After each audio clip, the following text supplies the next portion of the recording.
La légende d'Alexandre, un nom gravé dans l'histoire. Alexandre le Grand, un nom qui résonne à travers les âges.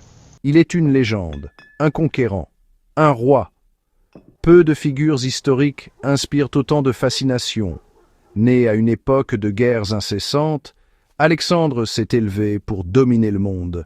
Il a sculpté un empire à travers les continents. De la Grèce à l'Inde, son nom évoquait la crainte et l'admiration. Son histoire est celle d'une ambition dévorante, d'une intelligence fulgurante et d'une volonté de fer. C'est un récit rempli de batailles épiques, de stratégies audacieuses et d'une ambition sans faille. Mais qui était l'homme derrière le mythe? Plongeons dans la vie et l'époque d'Alexandre, en séparant les faits de la légende. Né pour régner, jeunesse et ascension. Alexandre est né à Pella, en Macédoine, en 356 avant Jésus-Christ. Son père était le roi Philippe II, un puissant souverain. Sa mère était Olympias, une femme à l'ambition farouche. Dès son plus jeune âge, Alexandre a fait preuve d'une intelligence et d'un courage exceptionnels. Il a été formé par le grand philosophe Aristote. Il a appris la philosophie, la politique et l'art de la guerre.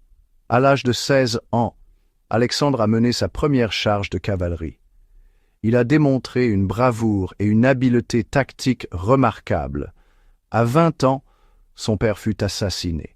Alexandre monta sur le trône, il hérita d'un royaume puissant. Mais il rêvait de bien plus. Il envisageait un monde uni sous sa domination. Un général inégalé, du Granique à l'Hydaspe, les campagnes militaires d'Alexandre sont légendaires. Il était un brillant stratège et un chef courageux. Ses victoires semblaient impossibles. L'une de ses batailles les plus célèbres fut celle du Granique. L'armée d'Alexandre faisait face à une force perse bien plus nombreuse.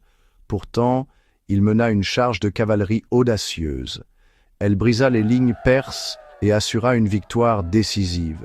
Il continua sa marche, conquérant la Perse, l'Égypte et des parties de l'Inde. Il affronta des adversaires redoutables, mais son génie tactique et la loyauté de son armée restèrent inébranlables. Sa dernière grande bataille fut contre le roi Porus d'Inde sur les rives de l'Hydaspe. Ce fut une bataille acharnée. La victoire d'Alexandre démontra une fois de plus son génie militaire.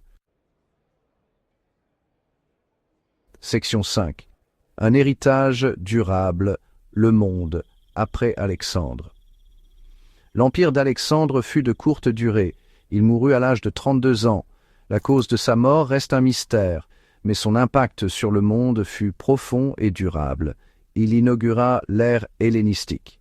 Cette période vit la diffusion de la culture et de la langue grecque dans tout le monde antique. Il fonda des villes, construisit des bibliothèques et encouragea le commerce. Il favorisa les échanges culturels entre l'Orient et l'Occident. Cette fusion des cultures eut un impact durable sur l'art, la philosophie et la science. L'histoire d'Alexandre continue de nous fasciner. Il reste un symbole durable d'ambition, de courage et de l'attrait de l'inconnu. Sa légende, transmise de génération en génération, nous rappelle le pouvoir d'un seul homme à changer le cours de l'histoire.